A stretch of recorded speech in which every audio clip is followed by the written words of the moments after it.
She didn't cry when the boy's boot smashed against her cheek. Didn't cry when the kicks landed on her ribs. One after another, too many to remember. She just balled up beside the fence, blood seeping from her nose and blending with the dirt. It was daylight, and everyone witnessed it.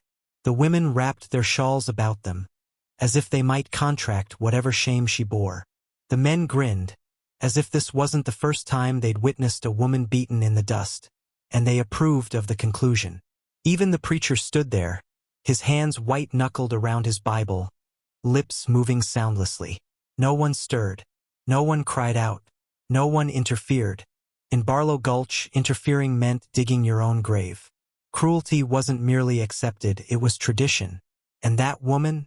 She was only Sunday's offering. That was the day it all changed. The first day he came forward. They named him Blackjack. Nobody knew his name, nobody dared to ask. He'd come into town 2 winters ago, purchased the old ranch east of town, and stayed to himself. Didn't drink. Didn't laugh. Didn't belong. Tall, perhaps 6 foot something. Boots always coated in dry mud. Hands like split wood. And eyes? Cold enough to make liars gag on their lies. He didn't say anything. Didn't yell. Didn't even blink. He just walked through the throng, by the boys still smiling, by the butcher's boy clutching a blood-soaked boot. He stood in front of her. The girl lying in the dirt, face bruised and dress ripped like war rag. She didn't look up. Perhaps she couldn't. Perhaps she didn't care. He dropped to his knees, whispered something to her that only she could hear. Then he picked her up like she was weightless, turned his back to the crowd and disappeared. Not running, not frightened, just gone. And the town let him, like they'd just watched a ghost spirit away their transgressions. But that wasn't the odd thing. The weird part was after. Because if you're expecting this to be just another story about a broken woman and some quiet man with a violent history, you haven't heard this story. She had entered 2 weeks prior to the beating wearing a dress too large for her frame and a voice too soft for such an establishment. She told the clerk she wanted to work. Could clean, could cook. Anything that involved nothing more than a lack of smile. The clerk sized her up and informed her they were not hiring. Then, almost loud enough for the other men to catch, he said, "The saloon might want another tight-mouthed girl." They laughed. She didn't. She walked out calm as dawn. That's when the rumors began. Some said she was a widow who abandoned her husband's corpse in Snake Creek for the buzzards to eat.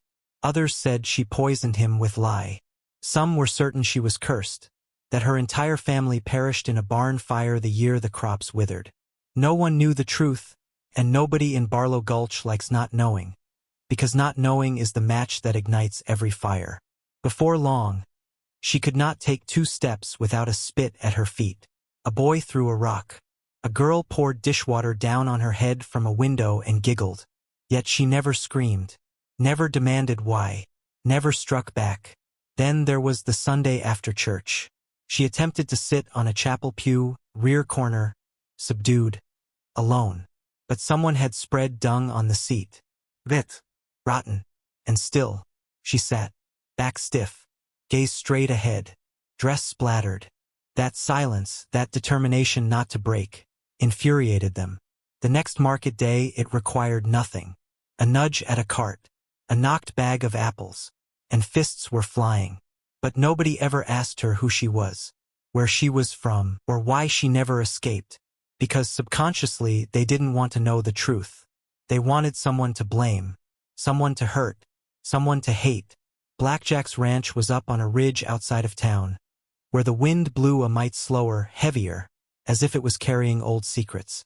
He didn't say much on the trip out, didn't ask her name, didn't give his. One hand on the reins, the other near the pistol on his hip. The house?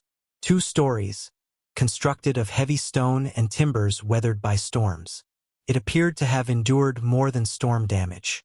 He did not give her a tour, only pointed to one of the rooms at the rear of the house, placed a key in her hand, and told her, "This one locks from the inside." Then he walked away. She didn't light the lamp that night, didn't take off her clothes, didn't weep. She just lay there in the dark, hearing the house breathe, the gentle creaks of the old wood settling, and that noise down the hall, again and again, like footsteps beating behind a closed door. By morning, he was gone. No note, no word, just open land outside. She made coffee anyway, not for him, but because of the smell. Something about it made the place seem less like a trap. She crept slow, cautious, checking corners. That's when she spotted the pantry door, jammed by a broken chair.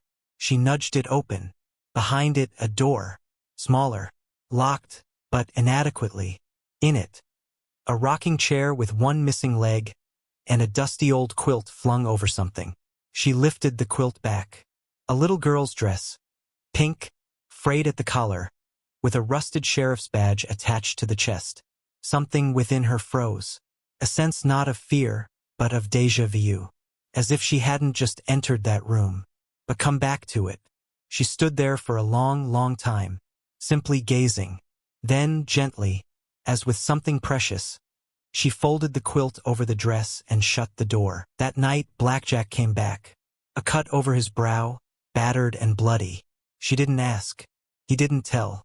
But at a silent dinner, he finally looked her in the eye and said, "This town ain't gentle, but it won't hurt you like the town hurt you." And that's when she began to wonder if it could hurt other ways too. Days crawled like molasses. Nights dragged more slowly. She began to lend a hand. Feeding the chickens, hosing down the porch, patching wire along the fence that always seemed to droop in the breeze. Jack never made her, but he never told her not to. Some nights, they'd just sit out there. No words, only the cicadas screaming into twilight. One night, he pulled out a tin cup of whiskey and gave it to her. She took it without glancing at him. The silence between them wasn't cold. It had been earned. But even then, she knew better than to confuse it with peace. Because peace doesn't wake you up with sweat on your neck. Peace doesn't smell like gun oil and smoke. And peace doesn't ride in at dusk on a large sorrel gelding. He rode up to the east fence line. A big man in a heavy coat, one eye lidded as if it had never learned how to blink. Didn't say a word. Didn't stir. Just sat there in his saddle, staring. She saw him from the kitchen window, and in that moment her hands turned cold. She didn't know his name, but she knew him in what he reminded her of screams in the dark, of horses running wild with no saddles, of a barn door ripped off by fire and fear. She didn't tell Jack. Not that night. She just glared back until the man turned his horse and rode away. But that evening rest wasn't easy. And when it came with dreams. A girl's voice screaming, "Run, June. Run before he catches you once more." She awoke gasping, her heart racing, and the old scar beneath her ribs ached, like it had a memory that her own mind didn't. She didn't yet have the whole story, but something was off with the one she'd been believing herself. Perhaps that's why she sought to find out. While Jack was away repairing the west gate, she ascended to the attic.